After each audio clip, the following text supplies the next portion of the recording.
देखिए खैनी लटाते हैं। रस पी कर प्यारे जीवन सफल बना लेना, सत्संग सुधा रस पी जीवन सफल बना लेना, सत्संग सुधा रस पे कर प्यारे। सत्संग को अमृत माना, सत्संग सुधा रस पी कर प्यारे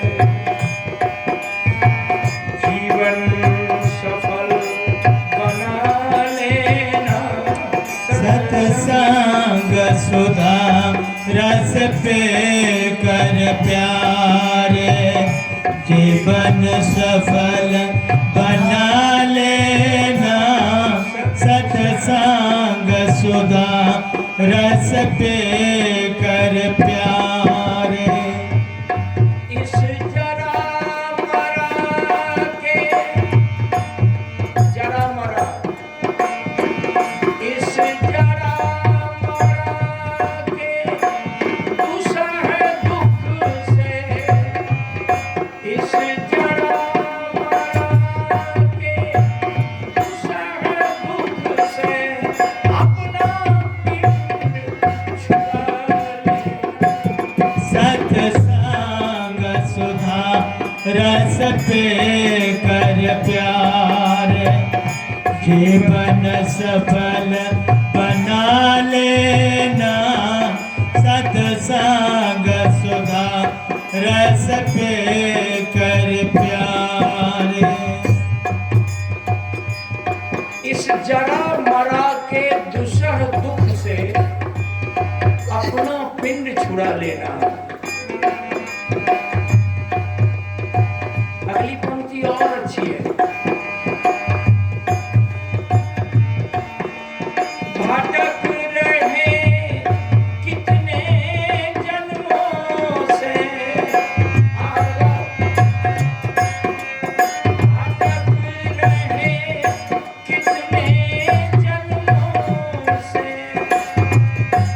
कर्मानुसार भाव सागर में भटक रहे कितने जन्मों से, कर्मानुसार भव सागर में। भटक रहे कितने जन्मों से, कर्मा अनुसार भवसागर में। पार उतरना यदि चाहो, पार उतरना यदि चाहो, सत्संग के नाव में चढ़ लेना। सत्संग सुधा रस पे कर प्यारे। जीवन सफल बना लेना, सत्संग सुधा रस पे कर प्यारे। पार उतरना यदि चाहो, पार उतरना यदि चाहो, सत्संग के नाव में चढ़ लेना। सत्संग रुखा रस पे कर प्यारे। जीवन सफल बना लेना, सत्संग सुधा रस पे कर प्यारे। आप लोग सत्संग में बैठे हैं, सत्संग में बैठी हैं। सुन लिया आप लोगों ने। भटक रहे कितने जन्मों से, कर्मा अनुसार भवसागर में। पार उतरना यदि चाहो सत्संग के नाव में चढ़ लेना।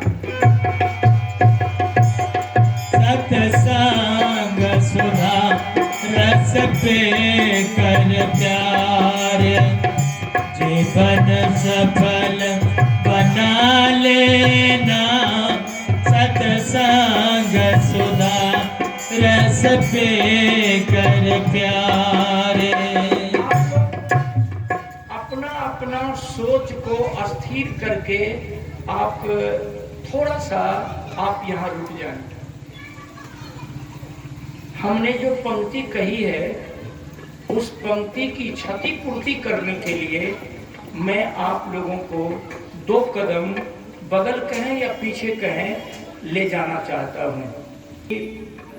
भटक रहे कितने जन्मों से कर्मा अनुसार भवसागर में, अपने कर्म के आधार पर भटकते भटकते बहुत भटक गए। तो मैं आप लोगों को समझाने के लिए एक छोटी सी बात रखता हूं। एक नदी है, हम जहां से उठे हैं इस संसार को फुलवारी कह करके प्रकृति और परमात्मा दोनों को सामने ला करके, आदम और हव्वा दोनों को सामने लाकर अलख और अलख की बात मैं कर रहा हूं। अलख उसी परमात्मा को कहा जिसको लख नहीं पाता कोई। एवं प्रकार से अपनी अपनी भाषा में मैटर एक ही है, लेकिन अपनी अपनी भाषा में नाम अलग अलग कर दिया। तो मैं आपसे निवेदन कर रहा हूं कि एक नदी है, नदी में तेज धारा बह रही है। नदी के किनारे में नाविक नाव लेकर के नाव पर बैठा है, गिरामी ऊपर में गिरी हुई है। 2 4 5 जवान आता है और आते आते चिल्लाता है, कहता है मांझी काका, मांझी काका, ओ मांझी काका। मांझी कहा कि बोलो, कहा कि काका पार कर दो। कंडीशन था, कारण था, मांझी निराश हो चुका था। इसलिए निराश हो चुका था कि रात अंधेरी हो गई थी।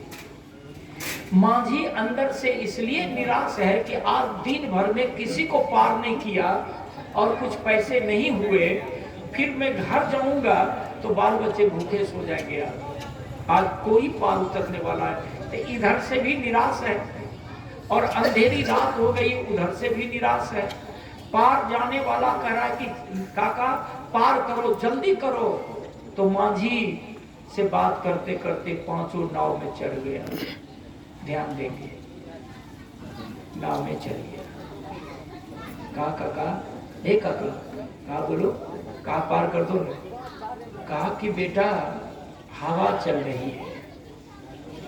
ध्यान देंगे, बेटा हवा चल रही है। बेटा अंधेरी रात हो गई, आसमान में तारे टिमटिमा रहे हैं।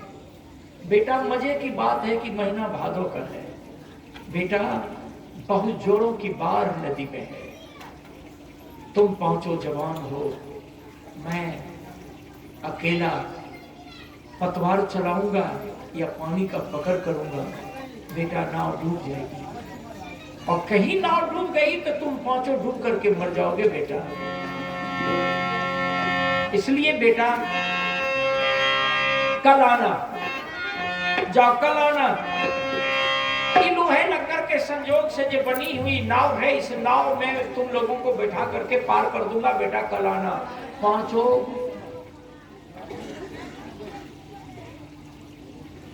बकवास करना शुरू कर दिया।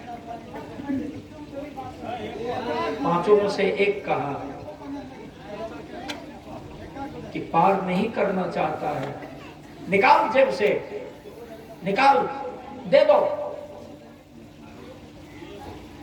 जवान था, कोई लुढ़काइन गा रहा था, कोई अहराइन गा रहा था, कोई मरवन देवी के गीत गा रहा था, कोई जट जटिन का गीत गा रहा है। नाव में एक दूसरे का गला पकड़ करके मांझी समझ रहा है कि 5 आपे से बाहर।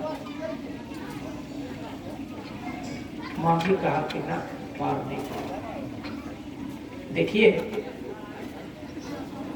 एक ने जेब से निकाला, कहा कि काका है काका, कहा बोलो, कहा पकड़, कहा क्या है बेटा, कहा पकड़, बहुत खतरनाक चीज है, पकड़, पकड़ा। मांझी जो ही हाथ में लिया, कहा रे तो शराब की बोतल है रे, मेरे जैसे मांझी को पार उतरने वाले घटवार को तुम पिला दोगे? कहा नहीं पीबो तो नदी में जेबो। पांचों जवान, कहा नहीं पियोगे तो डुबाकर मार देंगे, पियो। मांझी की अंतः आत्मा कबूल तो नहीं करती है, लेकिन जान खतरा में है। इसलिए बूढ़ा पुरान लोग कर करके चले गए कि जब बहे बयार जैसी पीठ वैसी कीजिए। ढक्कन हटा पी लिया, बोतल को नाव में पटक दिया। कहा काका पार करोगे? कहा ना, पार नहीं करेंगे। फिर अगले ने कहा कि क्या लगता है, दूसरी बोतल दे दो। दिया दूसरी बोतल, ढक्कन हटाया, मांझी पी लिया, बोतल पटक दिया। कहा काका आप पार करोगे? कहा नहीं रे, होश में नहीं पार करेंगे। बात उल्टी हो या पुल्टी हो, मांझी कहा कि नहीं पार करूंगा, होश में हूं अभी। हमारी बात पर ध्यान देंगे आप लोग, नहीं पार करूंगा अभी, मैं होश में हूं। तीसरे ने कहा कि बदहोश कर दो। पार जाने वाला कह रहा है कि बदहोश कर दो, वो पार उतर सकेगा? यहां हम पंक्ति गाए हैं, पार उतरना यदि चाहो सत्संग के नाव में चढ़ ले। तीसरी बोतल दिया, पी लिया, पटक दिया। कहा काका अब? कहा अब हम बदहोश हो रहे हैं, पार कर देंगे, तैयार हो जा। अब हम बदहोश हो रहे हैं, अब हम तुम पांचों को पार कर देंगे। पतवार उठाया, नाव के किला में बांधा, मांझी पतवार चलाना शुरू किया। पांचों एक दूसरे के गले से लिपट करके जो गाना है, गीत गा रहा है, झुक रहा है, डग रहा है, नाव डोल रही है, मांझी पतवार चला रहा है। बीच बीच में कहता कि काका नाव पार कर गई। कहा बेटा परिश्रम कर रहा हूं, पतवार चला रहा हूं, बेटा पतवार चला रहा हूं, खून पसीने बनाकर मैं उतार दिया। बेटा जब तक पार नहीं कर दूंगा तब तक तुम मजदूरी नहीं दोगे, पार नहीं करूंगा हमारी मजदूरी मानी जाएगी। बेटा पार कर रहा हूं, पतवार चला रहा हूं, मेरी नाव आगे बढ़ रही है। पतवार चलाते चलाते भोर हो गया, भगवान दिनकर उदय हो गए। तब तक में पांचों की कुछ नसा टूट गई। देखा, कहा कि काका पार नहीं किया ना। काका क्या हुआ? मांझी कहा कि बेटा मजदूरी मारी गई, पतवार छोड़कर चलाना बंद करके मांझी माथा ठोक कर रोने लगा। कहा काका रोते क्यों हो? कहा बेटा नाव जहीं की तहीं है। कहा क्यों? कहा बेटा तुम शराबी हो, मेरी नाव में बैठकर तुम पार करना चाहते थे, मेरे जैसे पार उतारने वाले मांझी को भी तुमने पिला दिया रे। अरे मेरे जैसे मांझी को तुमने शराब पिला दिया रे। तुमने जो मुझे शराब पिला दिया, शराब के नशा में मैं अपने आप को भूल गया रे। उस पार से नाव को इस पार लाया था, नाव पर से गिरामी उठा करके नदी के ऊपर में, नदी के किनारे के ऊपर में रखा था। बेटा शराब के नशा में गिरामी जहां की तहां गिरी रह गई। अगर गिरामी उठा करके नाव में हम रख लेते तो पतवार चलाने के बाद नाव कहीं न कहीं पार कर जाती। बेटा भर रात में पानी को टालते रहा, जलाशय को टालते रहा, गिरामी गिरी की गिरी रह गई, होश बदहोश हो गया। बेटा नाव जहीं की तहीं है, नाव किनारे उस पार नहीं जा सकती। बंधुओं हमने कहा ना कि हमारा विवेक की आंख फोड़ दी गई। पत्थर में भगवान, मिट्टी के पिंडी में भगवान। खेत की मिट्टी, ध्यान देना आप लोग, जिस खेत से कोठी भरती है, जिस खेत से अन्न उपजा करके हम बाल बच्चों को भरण पोषण करते हैं, खेती करके सारा काम करते हैं। आज तक कोई आदमी खेत के भंडार कोना में जाकर न प्रसाद चढ़ाया होगा, न फूल चढ़ाया होगा, न अगरबत्ती दिखाया होगा, लेकिन गंगा के मिट्टी लेकर के 100 बरस से घर के कोना में रख करके उस मिट्टी को आरती दिखा रहे हैं, लेकिन जिस खेत के मिट्टी से अन्न उगा करके हम बाल बच्चे का भरण पोषण करते हैं, वो खेत के अंदर जाकर के कोई पूजा नहीं करती। और ज्वलंत उदाहरण ले लीजिए, पति प्रदेश में कमा करके आपके नाम से पैसा भेजता है खाता में, बेचारा के तन पर 4 हाथ की लुंगी, एक गमछी, एक गंजी, माथा पर बोरा ढोता होगा, कंधा पर बोरा ढोता होगा, और आपको महादेवी बना करके घर में रख रहा है। लेकिन आपकी जैसी पत्नी जो जीवन भर कमा करके देता है, उस कमा करके देने वाला पति के पांव पर कोई फूल नहीं चढ़ाती है, पति को कोई अगरबत्ती नहीं दिखाती है, पति को के पांव पर कोई प्रसाद नहीं रखती है, दौड़ती है पत्थर की मूर्ति को प्रसाद चढ़ाने के लिए। इसलिए मैं आप लोगों से निवेदन किया, नाव जहीं की तहीं रह गई। कर्म से गिरा हुआ इंसान भवसागर से पार उतरना चाहता है, पकड़ा जाएगा, प्रकृति का अदालत में पकड़ा जाएगा। मैं गीत क्या गाया था, याद कर लेंगे आप लोग। भटक रहे कितने जन्मों से कर्म अनुसार भवसागर में, पार उतरना यदि चाहो सत्संग के नाव में चढ़ लेना। पंक्ति अगली में आपको सुनाने जा रहा हूं। इस कर्म मोह के गहन निशा में, निशा बने रात, कर्म मोह के, प्रेम रुलाता नहीं है, रुलाता है मोह। कर्म मोह के गहन निशा में सतपथ नहीं दिखता है। इस कर्म मोह के गहन निशा में सतपथ नहीं दिखता है।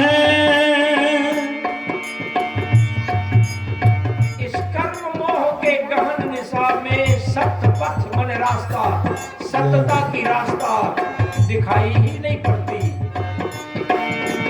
अगर रास्ता को देखना है तो बैठो सत्संग में, आओ सत्संग में। अविलंब बैठ सत्संग बीच, अविलंब बैठ सत्संग बीच, ज्ञान का दीप सत्संग सुधा रस पे कर प्यार, जीवन सफल बना लेना। सत्संग सुधा रस पे कर प्यार, जीवन सफल बना लेना। सत्संग सुधा रस पे कर प्यारे। अविलंब बैठ सत्संग बीच, ज्ञान का दीप जला लेगा।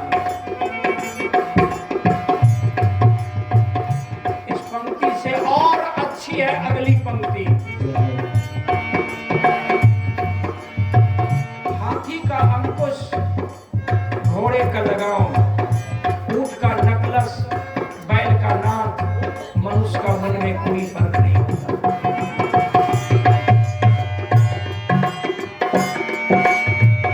ध्यान दें, हाथी का अंकुश, घोड़े का लगाम, ऊंट का नकलस, बैल का नाथ, मनुष्य का मन में कोई फर्क नहीं होता। साधूनां दर्शनम पुण्यम प्रतिभूताहि साधवः, कालेन फल्यते तीर्थ संत साधु समागमः। सत्संग सुधा रस पे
फल बना लेना सत्संग सुधा।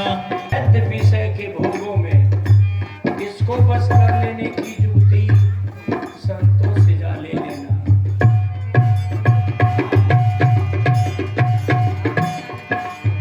ध्यान दें, भौतिक जड़ता मन मलिनता, सत्संग में जाने के बाद भौतिक जड़ता मन मलिनता तत्क्षण दूर हटाता है। भौतिक जड़ता मन मलिनता तत्क्षण दूर हटाता है। कितनी ताकत है सत्संग में।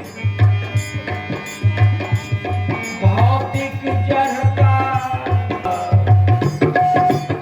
तत्क्षण दूर हटाता है। भौतिक जड़ता मन मलिनता तत्क्षण दूर हटाता है। भौतिक जड़ता मन मलिनता तन छन दूर हटाता है। सांझ पड़ गई थी, आसमान में तारे टिमटिमा रहे थे, रात अंधेरी थी, धीरे धीरे हवा चल रही। एक बूढ़ी जिसकी पूरी की पूरी कमर टेढ़ी, देखने से आंख लाचार, लाठी पर चलती थी। एक हाथ में लाठी और एक हाथ में जलता हुआ लालटेन लेकर घर से निकल गई।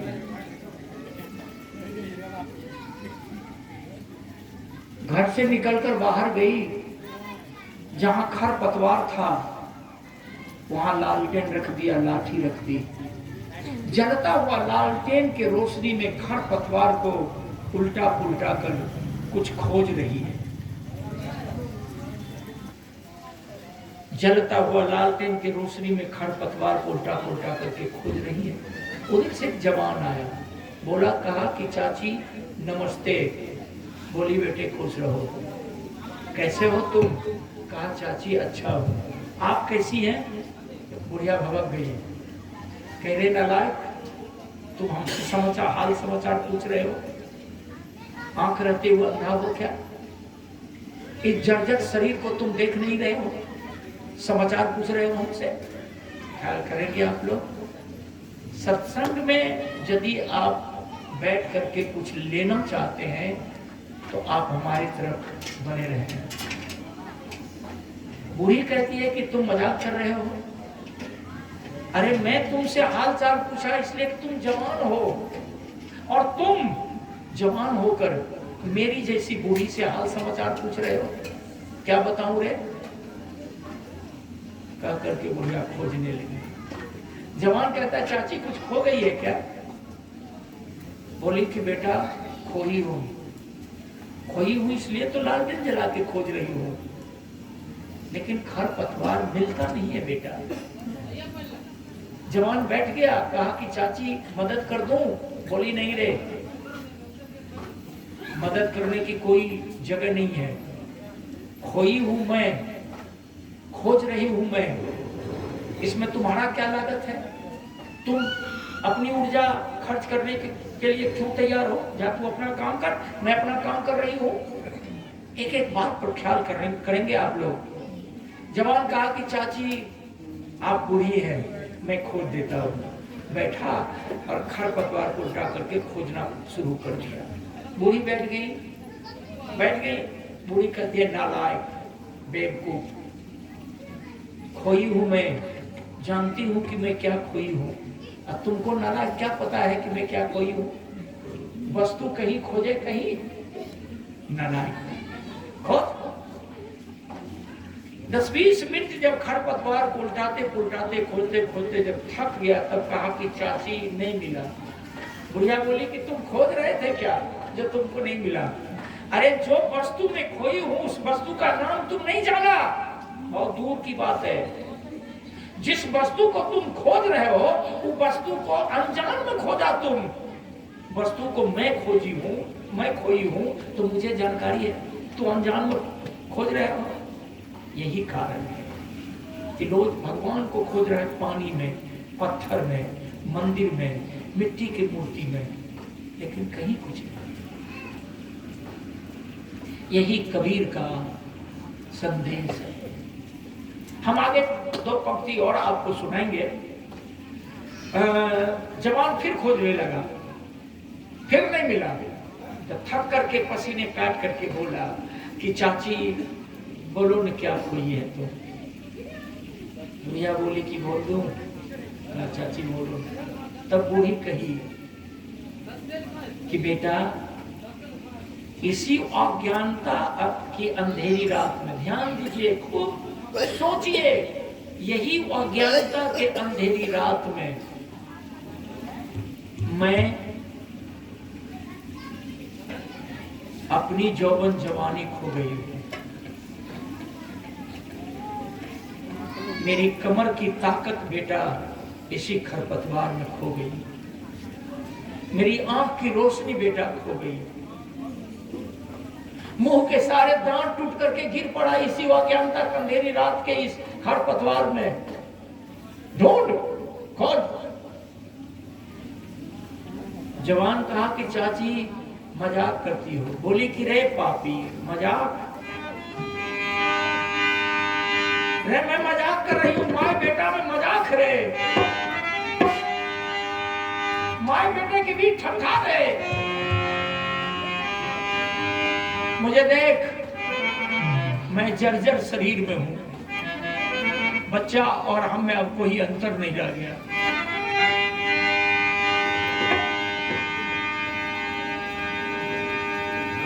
जवान कहा कि चाची हाथ जोड़ता हूं।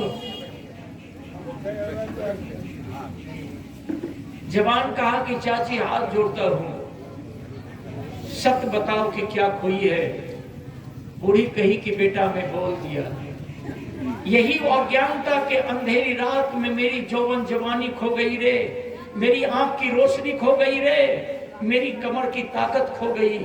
मेरे माथे की काली काली चोटी खो गई। देख माथे में उजली चोटी। अज्ञानता के अंधेरी रात में ज्ञान का लालटेन जलाकर बेटा मैं खोज रही हूं। जा तू अपना काम कर जा। जवान कहा कि चाची हाथ जोड़ता हूं, मजाक मत करो, क्या खोई है? तब बुढ़िया कही कि बेटा सुन, एक पतली सी छोटी सी बड़ी मेही सी सुई गिर गई है। पतली सी छोटी सी बड़ी मेही सी सुई गिर गई।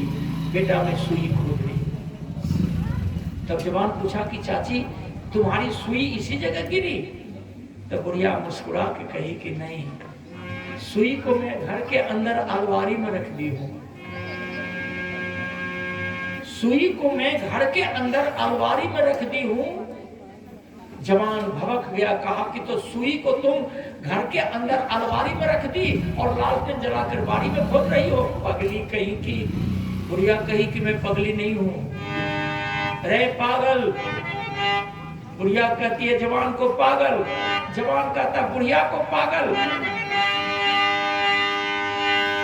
बोली कि रे मैं पगली हूं, सुई को रखती हूं घर के अंदर अलमारी में और खोज रही हूं बारी में, तो मैं पगली हो गई। रे आत्मा रमंती राम, आत्म स्वरूप राम है इस शरीर रूपी मंदिर के अंदर। लोग खोज रहा है पानी पत्थर में, उसको तुम पागल नहीं करते। चैतन्यता रूपी कृष्ण है इस शरीर रूपी मंदिर के अंदर। लोग खोज रहे हैं पानी पत्थर में, उसको तुम पागल नहीं करते। अरे भगवान है इस शरीर रूपी मंदिर के अंदर, लोग खोज रहा है कावे काशी में, उसको तुम पागल नहीं करते। और मैं सुई को रख दी घर के अंदर, खोज रही हूँ बाड़ी में, तुम्हें पगली हो गई। जाओ रे नालायक, अज्ञानता की अंधेरी रात में भटकने वाले लोगों को मैं कई लाख लोगों की परीक्षा ले चुकी हूँ, तुम्हारी भी परीक्षा हो गई। लालटेन उठाई बुढ़िया, लाठी उठाई, बोली कि अगले किसी की परीक्षा लेने जा रही हूँ। आज हमारी मनोदशा इतनी कमजोर है, आज हम इतना कमजोर हैं, हमारी बौद्धिकता इतनी मारी गई कि आज हम दर दर का ठोकर खा रहे हैं, अपने अस्तित्व को समझ नहीं पा रहे हैं, भटक रहे हैं। गीत की अगली कड़ी सुना देता हूं।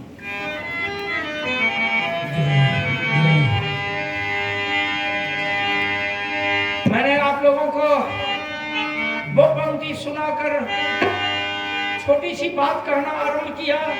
भौतिक जड़ता मन मलिनता तत्क्षण दूर आ जाता है। कौन? सत्संग। भौतिक जड़, पढ़े लिखे जितने लोग हैं ध्यान देना, भौतिक जड़ता मन मलिनता तत्क्षण दूर हटाता है सत्संग से प्राप्त ज्ञान। सत्संग से प्राप्त ज्ञान जन जन में पहुंचा देना।